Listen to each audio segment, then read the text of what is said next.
Hello and welcome to another episode on contemporary Western philosophy.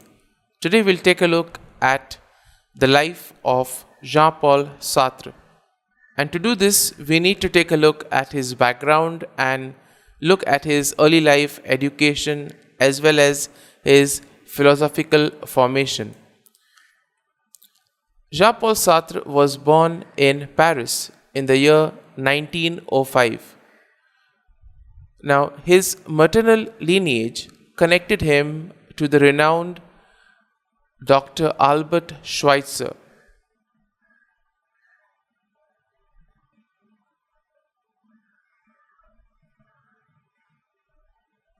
However, we see that his childhood was marked by tragedy when his father died soon after his birth.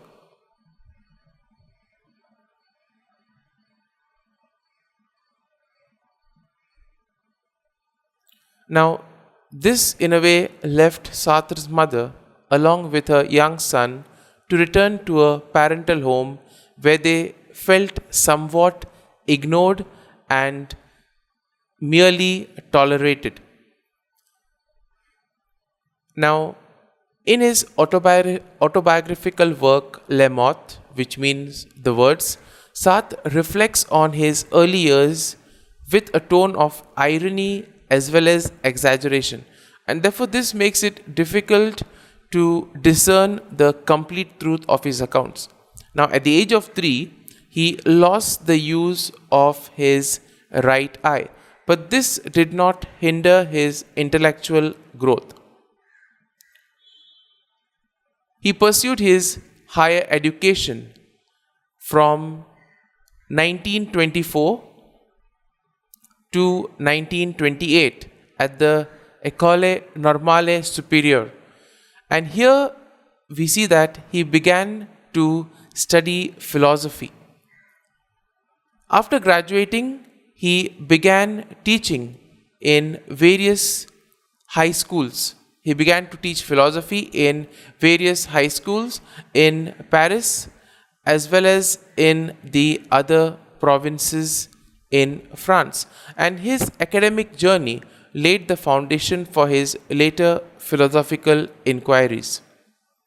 Now, between 1933, we are told, to 1935, he conducted research in Berlin and Freiburg. Here, he in a way came in contact with German philosophy.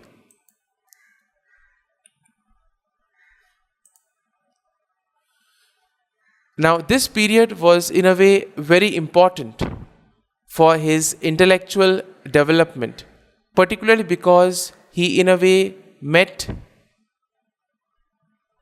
Martin Heidegger.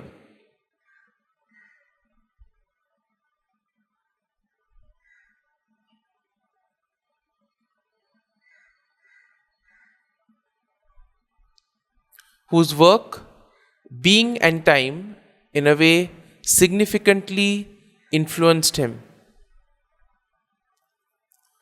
And we see that the traces of Heidegger's thought can also be found in Sartre's seminal work, Being and Nothingness.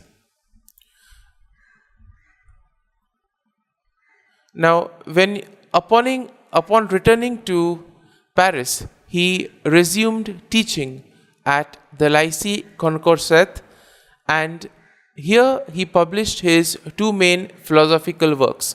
So in 1936, he published The Transcendence of the Ego, and this is a study that distanced itself from Descartes' philosophy while still acknowledging its influence.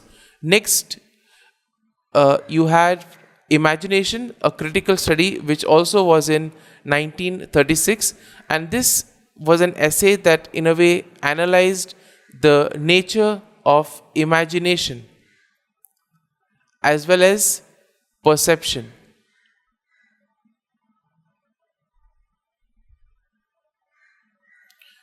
Some of his other works also included Nausea in the year 1938, Sketch of a Theory of the Emotions, The Wall in 1939, The Imaginary Phenomenological Psychology of the Imagination in 1940, and Being in Nothingness in 1943. Now, we see that his literary career took off just before World War II with the publication of the novel Nausea in the year 1938.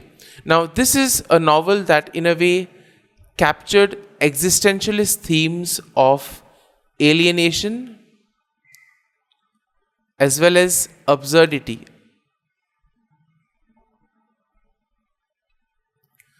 In the following year, we see that he published Sketch of a Theory of Emotions, and this was once again a collection of short existentialist stories.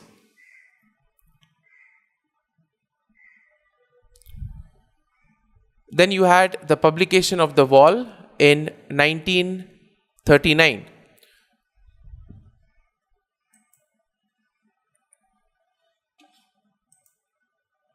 Now, we see that when World War II broke out, Sartre was in a way enlisted in the French army, but soon he was in a way captured and he was taken by the Germans in 1940. Now, during his time as a prisoner of war, he wrote The Imaginary, which is a phenomenological psychology of imagination, and he was released in 1941. He returned to Paris and once again he resumed teaching and became involved in the French resistance. Now, during the war years, he produced his most influential works, that is Being and Nothingness in 1943, which is his major work, which developed his existentialist philosophy. And also he wrote several plays like The Flies in 1943 and In Camera in the year 1944. This explored themes of freedom and responsibility. Now, the first two volumes of The Roads to Freedom, The Reprieve and The Age of Reason, also were written during this time, which examined existentialist and political themes.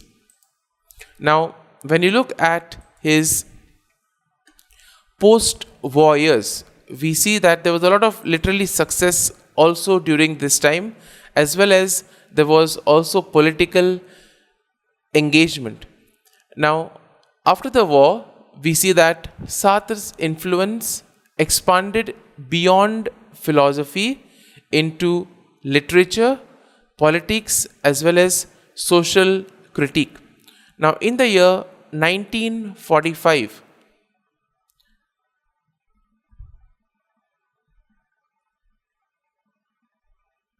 he co-founded the influential journal Modern Times. This became a platform for his existentialist as well as political thought.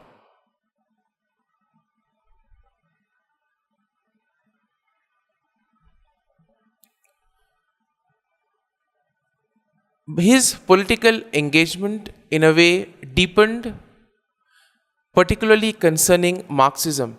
And in the year 1942, in the year 1952, he declared communism as the only living philosophy of our times. And he began defending Marxist ideology, though he remained critical of Soviet Union. Now, his major work, Critique of Dialectical Reason,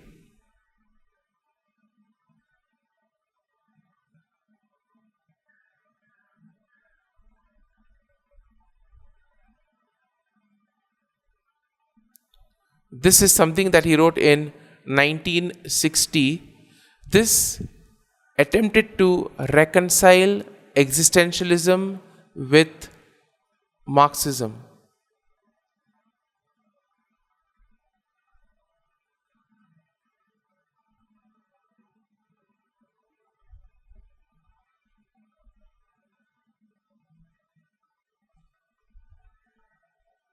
Now, during this period, Sartre also explored the Jewish experience in post war Europe, especially in 1946 when he wrote Reflections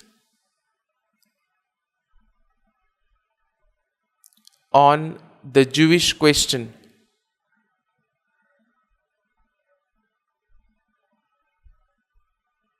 And this highlighted how Jews were frequently scapegoated.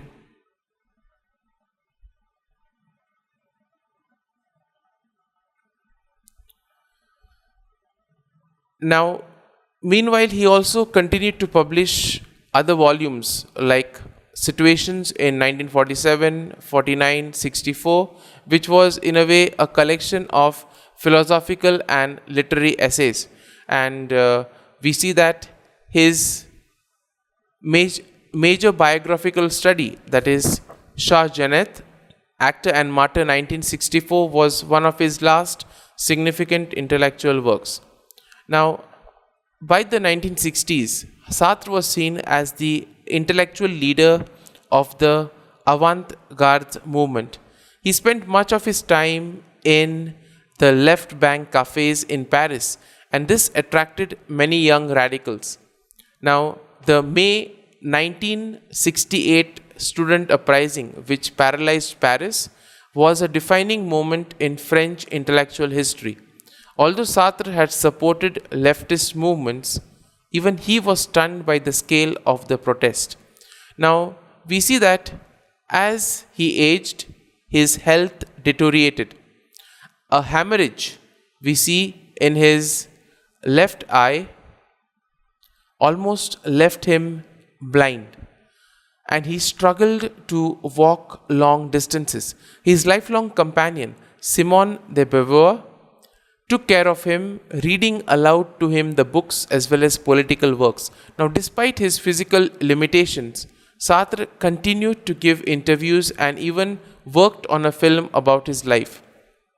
In his later interviews, he seemed to, in a way, soften some of his earlier philosophical positions, particularly on human relationships. And in the year 1975, he even dismissed the label existentialist as ridiculous.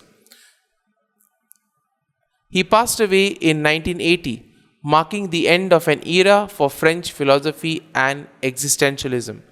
So, with this, we come to an end to a small introduction to the early life and works of Sartre.